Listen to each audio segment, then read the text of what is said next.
Halo semua, salam sejahtera Malaysia. Tuan-tuan dan puan-puan semua. Kita digemparkan dengan proklamasi orang Melayu yang diketuai oleh Tun Dr. Mahathir. Dan juga akhirnya, saudara-saudara, banyak komen tentang proklamasi orang Melayu ini. Dan juga ini merupakan salah satu gerakan untuk memporak-perandakan kerajaan hari ini. Nah, saudara-saudara, akhirnya terdapat satu komen ataupun satu ulasan yang panas berkenaan dengan proklamasi orang Melayu ini. Adakah proklamasi ini yang diasaskan oleh Tun Dr. Mahathir akan menuju kegagalan? Nah, itu persoalannya.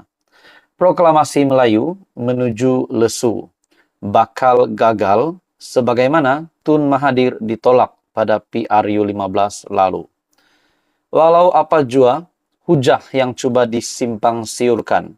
Secara umumnya semua orang sedar, proklamasi Melayu yang merupakan sebuah gerakan tajaan Tun Mahathir Mohamad adalah bertujuan untuk membawa orang-orang Melayu menjauhi dan menolak pimpinan Anwar Ibrahim.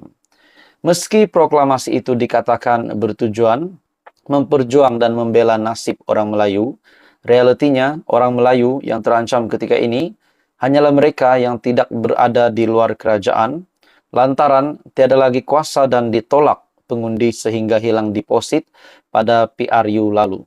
Jadi saudara-saudara, adakah gerakan ini yang diasaskan ataupun ditaja oleh Tun Dr. Mahathir Mohamad adalah hanya untuk kepentingan politik ataupun hanya untuk masih supaya Tun Dr. Mahathir kekal di dalam medan politik Malaysia yang semakin hangat hari demi hari ini, ataupun ini memang benar hanya untuk kepentingan Dr. Mahathir sendiri.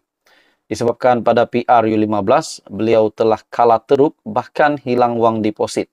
Adakah di sini Tun Dr. Mahathir mahu menyelamatkan reputasi beliau setelah kalah pada PRU 15?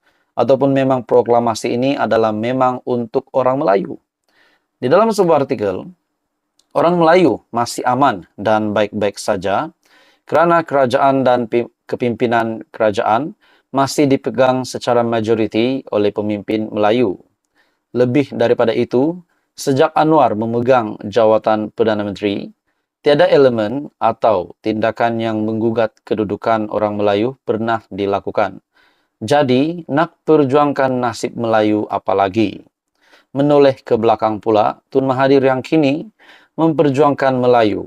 Kononnya, kalau mahu dikira adalah pemimpin yang paling tidak layak bercakap untuk memperjuangkan nasib Melayu. Ketika berkuasa, beliau memecahkan Melayu dengan menolak kemasukan Tengku Razali Hamzah ke dalam UMNO baru yang ditubuhkannya selepas pemilihan 1987, sehingga bekas ahli parlimen Gua Musang itu terpaksa menubuhkan Semangat 46. Kemudian pada 1998, lantaran bimbang kepada ancaman Anwar, beliau telah memecat bekas timbalannya itu sehingga tercetusnya gerakan reformasi dan tertubuhnya parti PKR. Adakah memperjuangkan Melayu sehingga sanggup membuatkan UMNO terpecah demi ingin menyelamatkan kuasa sendiri? Orang Melayu pasti tidak terpecah dan kekal terangkum jika Semangat 46 dan PKR tidak ditubuhkan atau jika selepas bersara, Tun Mahathir tidak lagi mencampuri urusan politik negara. Seterusnya dalam usaha untuk kembali berkuasa pada 2018, bagi tujuan untuk menumbangkan Najib Razak, Tun Mahathir telah memilih DAP untuk mencapai cita-citanya selain kembali berbaik semula dengan Anwar. Kemenangan pada 2018 bukan saja disebabkan oleh sokongan Melayu, malah selepas itu dilantiknya pula Lim Guan Eng sebagai Menteri Kewangan. Lagi pula, kalau mahu menolong dan membela nasib Melayu, Tun Mahathir telah diberikan peluang selama 22 tahun, campur 22 bulan untuk berbuat demikian. Tetapi apa perjuangan untuk Melayu yang boleh kita ingati dan kenang pernah dilakukan ketika berkuasa dahulu? Sebab itu, bak kata Anwar, sudah hilang kuasa, baru bicara soal Melayu. Hai semua, salam sejahtera Malaysia. Selamat datang ke channel Fels Lifestyle. tuan-tuan dan puan-puan semua yang saya amat hormati semua. Akhirnya, Perdana Menteri Malaysia, Datuk Seri Anwar Ibrahim, umum satu kejutan yang sangat besar, dan ini pasti mengejutkan Mahyadin Yassin yang pernah menjadi Perdana Menteri juga, dan juga kepada Tun Dr. Mahathir sendiri yang pernah menjadi Perdana Menteri sebanyak 2 kali. Di mana kenyataan dari Datuk Seri Anwar Ibrahim, kerajaan hari ini paling teruk sebab kita tak sakau duit. Kenyataan dari Perdana Menteri. Wow.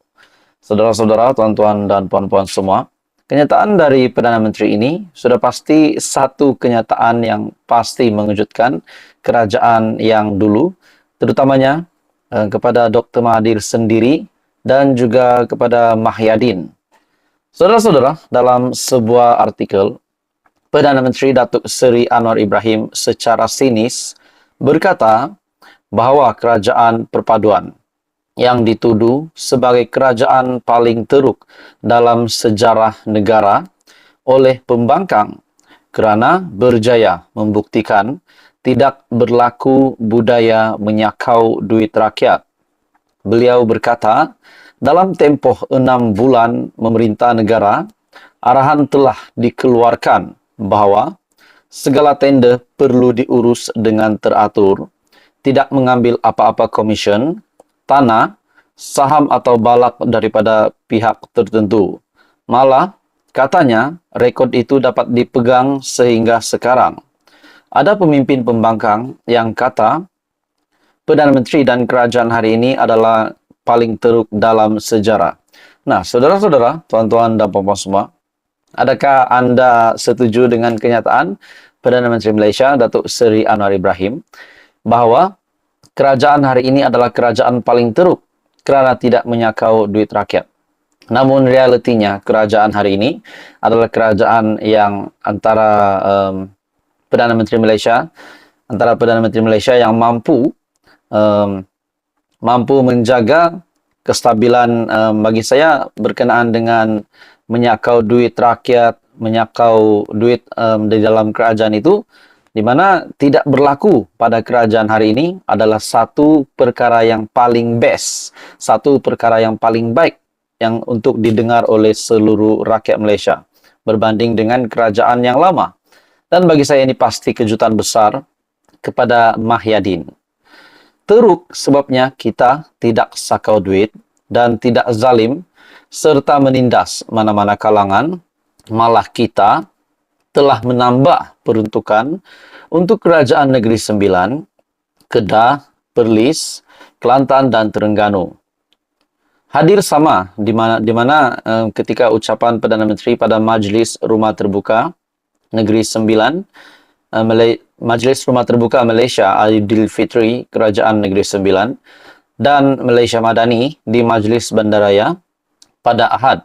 Hadir sama timbalan Perdana Menteri Datuk Seri Dr. Ahmad Zahid Hamidi dan Menteri Besar Negeri Sembilan Datuk Seri Aminuddin Harun. Tambah Anwar, kerajaan juga akan membasmi kemiskinan semua rakyat tanpa ada pengecualian di setiap negeri.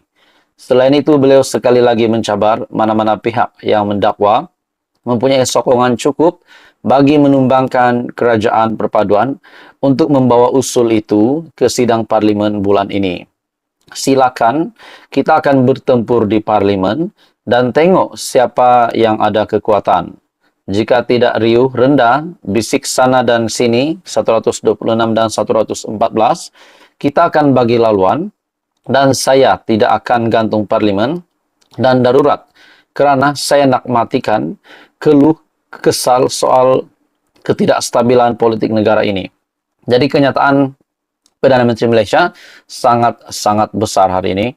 Satu kenyataan yang bagi saya ini satu kenyataan yang pasti menggemparkan pembangkang, terutamanya Tun Dr. Mahathir dan juga Mahyadin.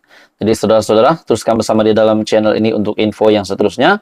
Info padu info hangat disediakan di dalam channel ini. Jangan lupa tekan butang like, share, dan subscribe.